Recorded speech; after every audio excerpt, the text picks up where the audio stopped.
This is Module 6 of IDIS online training for CDBG grantees. In Module 6, we will learn how to provide activity-level data for an economic development activity that meets the Low Mod Job or LMJ national objective.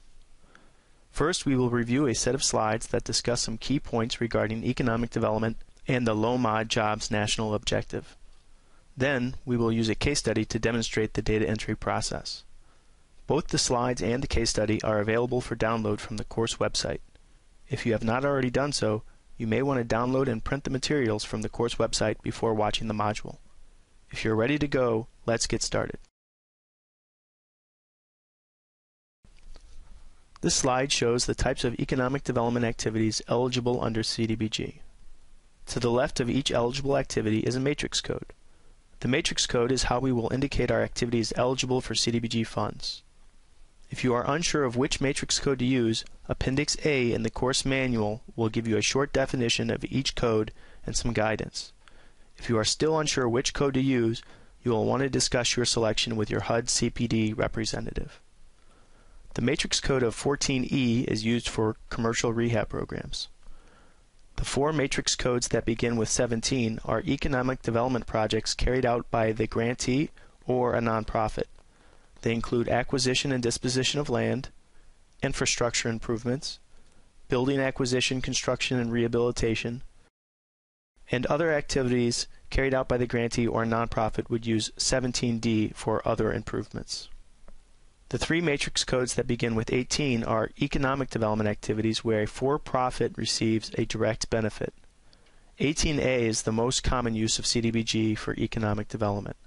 You will use 18A when you provide financial assistance to a business. Use 18B when you use CDBG funds to provide technical assistance to a for-profit business, such as a workshop, marketing assistance, and referrals. You will also use 18B for activity delivery costs eligible under Special Economic Development. Use 18C for programs that cater to micro-enterprises, which are businesses with 5 or fewer employees, including the owner. The most common national objective used with economic development is the Low Mod Jobs or LMJ national objective. To meet this objective, grantees must document that permanent jobs were created or retained, at least 51% of which were taken or made available to low-moderate income persons. Some economic development projects can be qualified under national objectives other than low mod job creation and retention. For example, microenterprise activities can be qualified under the low mod limited clientele category if the owner of the business is low and moderate income. Some commercial rehabilitation programs can be undertaken as a low mod area benefit activity. The types of businesses that are likely to qualify under the LMI area benefit national objective are retail businesses that sell goods and services to a low and moderate income neighborhood. Job training activities are often undertaken pursuant to the limited clientele national objective, especially job training programs that are funded as a public service activity. Other than job training and microenterprise, the limited clientele national objective cannot be used for economic development. Some economic development activities can be undertaken as a slum blight activity if the activity is related to addressing the blight. Spot slum and blight is only possible for commercial rehabilitation where the national objective limits the type and level of rehab that can be conducted. Our focus in this module will be to report data for the low mod job national objective. When determining whether the national objective has been met, you want to be careful to measure full-time job equivalents, FTEs, instead of persons. An FTE equals 40 hours of work per week. This will come into play when some of the jobs created or retained are part-time positions. For example, assume a business that you assist creates 1 full-time job and 2 part-time jobs. This activity is benefiting 3 people, but only 2 full-time equivalent jobs are created. The 2 part-time jobs add up to 1 full-time equivalent. If we go a step further, assume that the full-time job was a manager's position. This position required special training and was not made available to or taken by a low and moderate income person. The 2 part-time positions were filled by persons who meet the low and moderate income requirements. Based on the persons served, this activity would meet the national objective as 66% of the persons served were low and moderate income. But remember, the test is based on percentage of full-time equivalents held by or made available to low-income persons. In this situation, only 50% of the FTEs were held by low and moderate income persons, and therefore this activity has not yet met the national objective. Low-mod job activities will require a lot of documentation both in IDIS and outside of the system as well.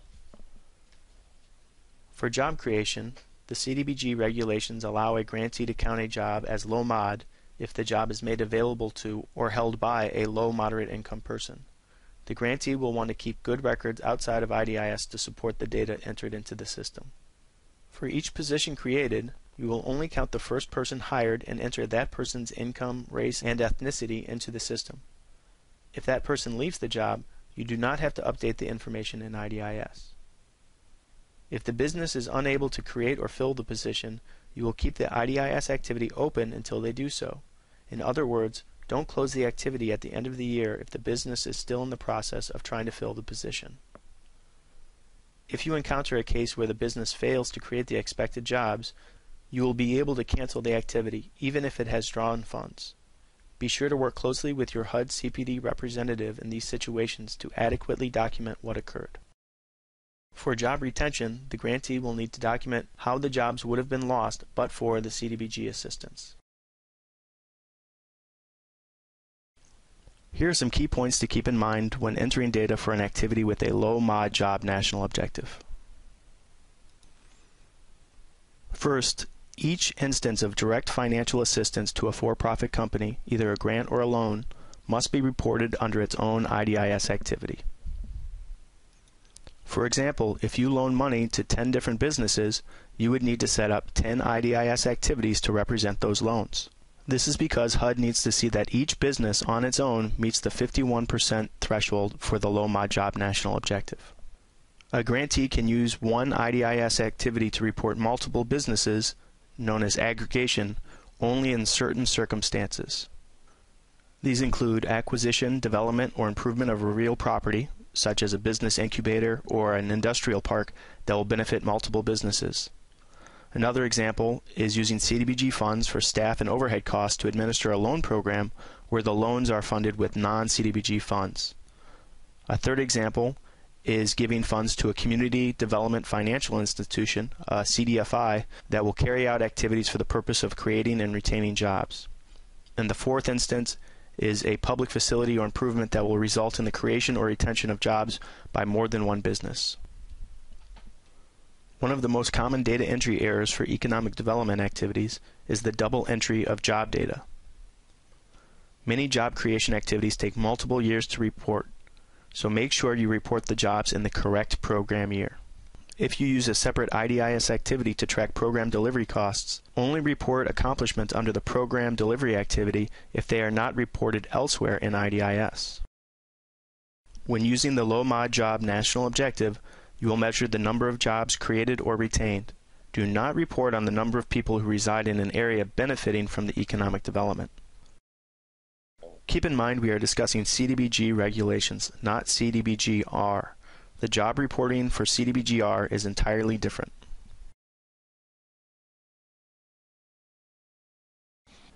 Here we have a list of the screens we will need to complete when adding and completing an economic development activity with a low-mod job national objective. To add an activity, we need to complete 3 screens. If you want to follow along in your manual, refer to Chapter 3, Activity Setup. To update or complete an activity, we will need to complete 2 screens of data under CDBG Accomplishment Detail. Chapter 12 in your course manual covers the accomplishment detail screens for low-mod job activities.